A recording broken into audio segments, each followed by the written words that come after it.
The knock on my front door was not a knock. It was a frantic, percussive assault, a series of sharp, angry raps that sounded like a woodpecker trying to punch its way through solid oak. It was the sound of a carefully constructed world coming completely and irrevocably undone.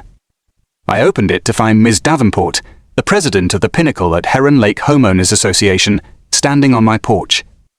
Her face, usually a placid mask of serene, Botoxed authority, was pale with an uncontained, vibrating fury.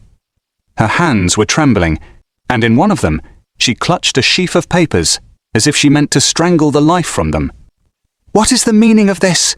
she hissed, her voice a low, dangerous whisper that was somehow more menacing than a shout. She shoved the papers toward my chest. This Clearwater Legacy Trust? It's a public filing. I just got the alert from our attorneys. You gave it away. After everything we offered you, after all of our generous, good-faith negotiations, you just gave the lakefront away. I took the document from her.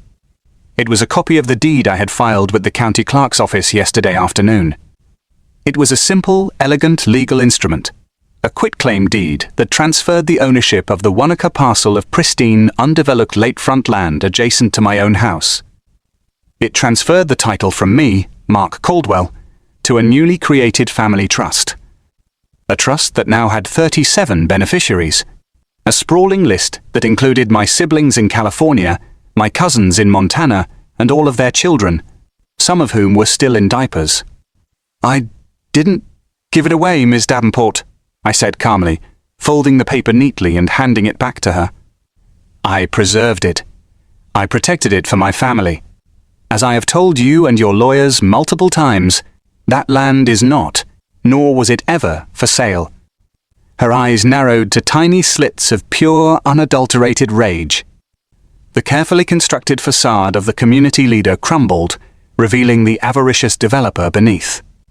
"You did this to spite me," she whispered, the words trembling with venom. "To spite this entire community. This isn't over, Mr. Caldwell. You will regret this day. I promise you." She spun on her heel, her expensive athletic shoes squeaking on my porch, and stormed back to her golf cart, leaving the scent of her expensive, angry perfume lingering in the quiet afternoon air. The war for that 1 acre of land had been raging quietly for 2 years, ever since I had inherited my grandparents' house and the adjoining empty lakefront lot. My house was modest, one of the original properties on Heron Lake, built in the 1960s with solid bones and a humble charm. It was, however, located just inside the boundaries of the new, hyper-exclusive Pinnacle development. The empty lot, the source of all this strife, was legally separate, a holdout from a bygone era. It was the last piece of undeveloped natural shoreline. This audio was created with Podcastle.ai. Era. It was the last piece of undeveloped natural shoreline on the entire lake, a beautiful wild patch of old-growth cypress trees, whispering reeds, and a small, sandy cove my grandfather had taught me to fish from. To the residents of the Pinnacle, and especially to their queen, Ms. Davenport, that acre was not a sanctuary. It was an infuriatingly empty space on their master plan. It was the missing jewel in their crown, the perfect, God-given location for the community marina and 2-story clubhouse she had been promising her residents since the development's inception. Its raw, natural beauty was an affront to their aesthetic of manicured, controlled perfection. It was a daily reminder that there was one thing their money could not, apparently, buy. Her campaign to acquire it had been a masterclass in escalating aggression.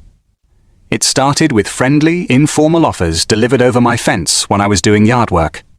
"Mark, the board has authorized me to offer you a very generous price for that lovely but unused patch of land.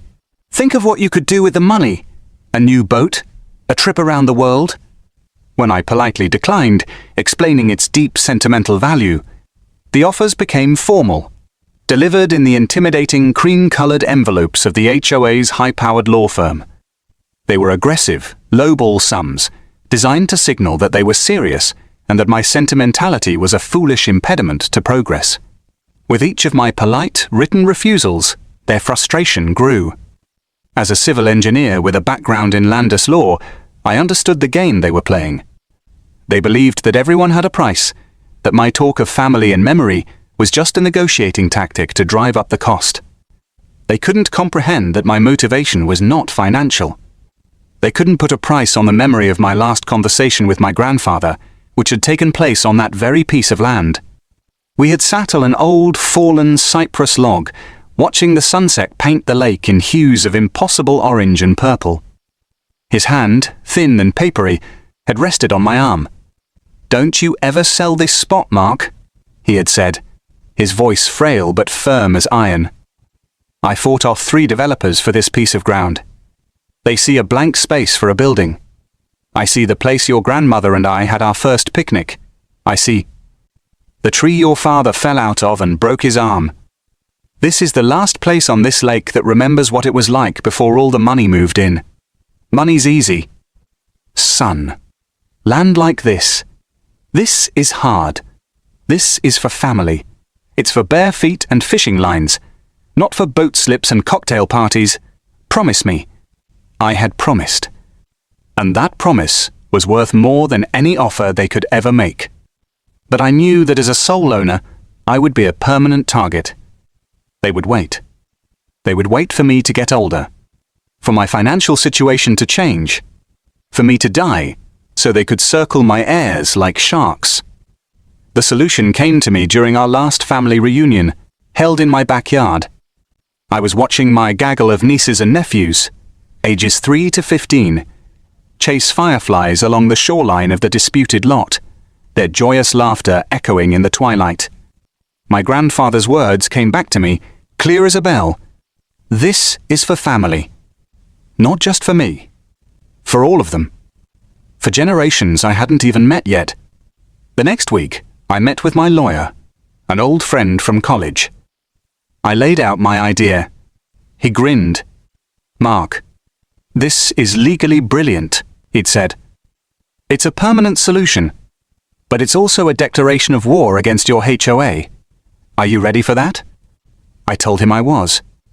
We drafted the documents for the Clearwater Legacy Trust.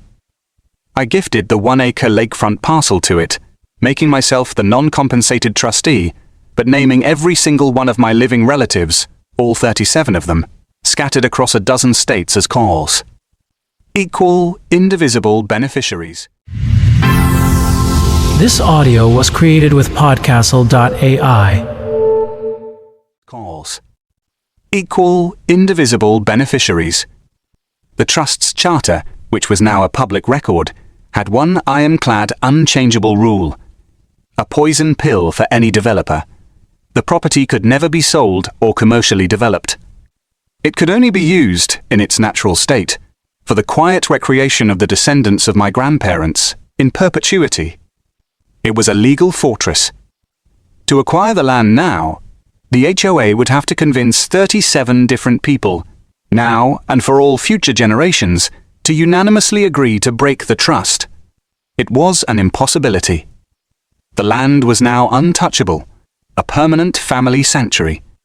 And I had just driven the final legal nail into the coffin of Ms. Davenport's grand vision for the Pinnacle Club. Her declaration of war on my porch was not an empty threat. The harassment began almost immediately. But since she couldn't touch the trust's property, a legal entity separate from me, she turned her full, vindictive attention to my own home. My house, which was unfortunately subject to the HOA's bylaws, became her personal battlefield. Suddenly, I was receiving violation notices for infractions so petty they were almost comical. A fine for my garden hose being visible from the street for more than 24 hours. A warning that a small patch of moss on my north-facing roof shingles was unapproved organic growth. A forlorn complaint that the paint on my mailbox was a shade of black that was inconsistent with the approved community palette of obsidian night. I was being fined, harassed, and buried in paperwork, all because I had chosen to honor my grandfather's wishes. I knew I couldn't win by fighting her on her own turf, by arguing over shades of black paint in tedious bi-monthly committee meetings populated by her loyal cronies. Every fine I fought would just beget another, more ridiculous one. This was a war of attrition she was prepared to win, bleeding me dry with 1,000 paper cuts. I needed a different strategy. I needed to end it with a single, decisive, and perfectly legal move. That's when I pulled out the original, high-resolution survey of the lakefront plot. As an engineer, I appreciate the beautiful, ruthless logic of a plat map. It is a document of pure fact, immune to opinion, emotion, and the bylaws of a petty tyrant. I studied the boundary lines, the neat, black ink that separated the trust's property from the backyards of the most expensive homes in the Pinnacle, including the sprawling, multi-million-dollar mansion of one Ms. Grasht, Davenport. The survey showed the property line running just 10 feet from the edge of her meticulously landscaped flagstone patio. Her prized, unobstructed panoramic lake view, the single most valuable feature of her home, existed entirely at the discretion of the owner of my family's land. A slow, quiet smile spread across my face.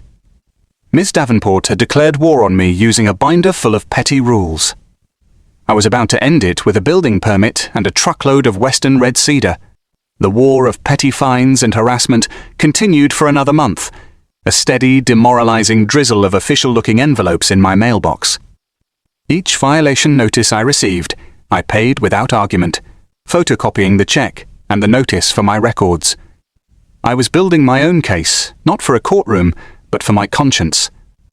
I needed to know that I had exhausted all peaceful options before I deployed my final, strategic solution. The final straw, the one that broke the back of my patience, came in the form of a certified letter demanding I remove a small, tasteful bird bath from my front yard, because it was an unapproved lawn ornament of a whimsical bias. Nature. It was the bird bath my grandmother had loved, the one she would watch from the kitchen window for hours. That afternoon, my plan went into motion. It was a campaign of meticulous, unimpeachable legality, designed by an engineer to be structurally and legally sound. First, I hired a professional surveying company to restake the exact, legally defined property line between the Clearwater Legacy Trust's parcel and the adjacent lots of the Pinnacle. They spent a full day with their tripods, electronic theodolites, and GPS equipment. Ms. Davenport and several of her neighbors watched from their patios, their faces tight with suspicion. The surveyors ignored them, and by the end of the day, a series of iron rods capped with bright orange plastic flags had been driven deep into the ground, creating a stark, undeniable line of demarcation a mere 10 feet from the back patios of the most expensive homes in the development. Next, I went to the county planning office. I filed for a building permit for a fence on the trust's property. "What kind of fence are you planning, Mr. Caldwell?" the clerk had asked. "A privacy fence," I'd replied. 8 feet tall. Solid. According to county ordinances, a fence not exceeding 8 feet in height required nothing more than a simple over-the-counter permit, as long as it wasn't on a public right-of-way. Since this was private land, the permit was granted and stamped the same day. My choice of material was my own. The following Monday morning, a large flatbed truck, heavy with its load, rumbled down the private access road to the lakefront lot.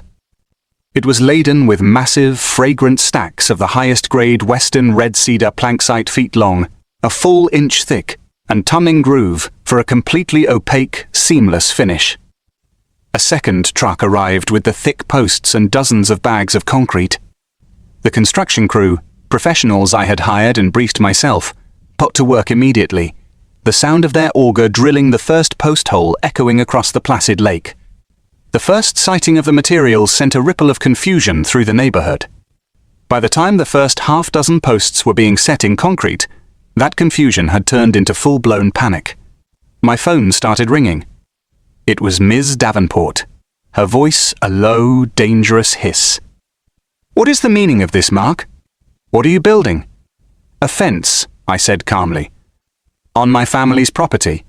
It's a privacy fence. The trust has decided it would value its privacy when the family uses the land. It's perfectly legal. I have the permits right here." "A fence? What kind of fence?" "You can't obstruct the view. We have view covenants in this community. It's in the bylaws." You have view covenants within your HOA, Ms. Davenport, I corrected her gently, savouring the moment. Those rules apply to your members and their properties. They do not, and cannot, apply to the legally separate property next door. I'm afraid your view has always been contingent on our goodwill, and the trust has decided that goodwill has been exhausted. There was a long, stunned silence on the other end of the line, followed by the sharp click of her hanging up. For the next 3 days, the residents of the Pinnacles Lake View lots were treated to the sounds of progress, the whine of circular saws, the rhythmic thud of pneumatic nail guns, the shouts of the construction crew. They watched in slack-jawed horror as a solid, monolithic wall of beautiful... This audio was created with podcastle.ai. In slack-jawed horror as a solid, monolithic wall of beautiful, fragrant cedar rose from the ground. It was an elegant structure, masterfully built, but it was as impenetrable and final as a fortress wall. It stretched for over 600 feet, a formidable and undeniable statement written in wood. Ms. Davenport and her neighbours tried everything. They called the county planning office multiple times, only to be told by an increasingly irritated clerk that my permits were in perfect order and that I was fully compliant. They called the police, claiming it was an illegal spiked fence. The officer who responded took one look at my certified survey stakes, my official laminated permit posted on a sign, and politely informed Ms. Davenport that this was a civil matter and that I appeared to be well within my rights. He even warned her about harassing the legally contracted construction crew. On the final day, as the last plank was being fitted and the crew was packing up their tools, Ms. Davenport made one last desperate stand. She came marching down to the property line, her personal lawyer in tow. "Mr. Caldwell!" she yelled, her voice trembling with impotent rage. "My clients have paid a significant premium for their unobstructed lake views. Your structure has illegally infringed upon the value of their property. We will sue you and your entire family for damages." I walked over to meet them, my own lawyer, whom I had asked to be present, now by my side. I simply smiled, a calm, tired smile. Your clients bought a property with a view across a piece of land they didn't own. The risk that the view might one day change was always present. It was a risk they accepted with their purchase. My family has simply chosen to exercise their right to privacy on their own land, the fences-able bar, built exactly 1 inch on our side of the legally surveyed property line. It is in full compliance with all county codes. You are welcome to sue, but I suspect you'll find it a very expensive and fruitless exercise in public humiliation. Her lawyer, after a brief, hushed conversation with mine, clearly came to the same conclusion. He was a litigator, not a magician. He couldn't invent a law that had been broken. Defeated, and with a final, hateful glare in my direction, they retreated. The fence was finished an hour later. It was magnificent. It was a towering, beautiful, and completely opaque wall of cedar that had, in one masterful stroke, obliterated the unobstructed, panoramic lake views that those homeowners had paid hundreds of thousands of chakana dollars extra for. Their primary, most valuable amenity was gone, replaced by the pleasant, but decidedly non-waterfront, view of a wooden wall. The effect was instantaneous and absolute. The next day, there was no violation notice in my mailbox. The day after, the same. The campaign of petty harassment stopped as if a switch had been flipped. The angry glares from my neighbours were now directed not at me, but at Ms. Davenport, the woman whose vindictive war had provoked me into an action that had decimated their property values. Her power within the community was shattered overnight. A month later, we had the first official gathering of the Clearwater Legacy Trust on the lakefront property. My nieces and nephews ran barefoot in the grass, their joyous laughter echoing in the now private space, shielded from the prying eyes of the mansions next door. My siblings and I sat in lawn chairs watching them, the setting sun casting long shadows from the towering cypress trees. Behind us, the great cedar fence stood as a silent, powerful guardian. It had not only secured our privacy, but it had also bought us peace. I looked at that beautiful, impenetrable wall and felt a sense of profound, quiet victory. I hadn't just built a fence. I had built a monument to my grandfather's wishes, a shield for my family's legacy, and a final, unarguable answer to a bully who had finally been shut up by the simple, undeniable power of a well-placed property line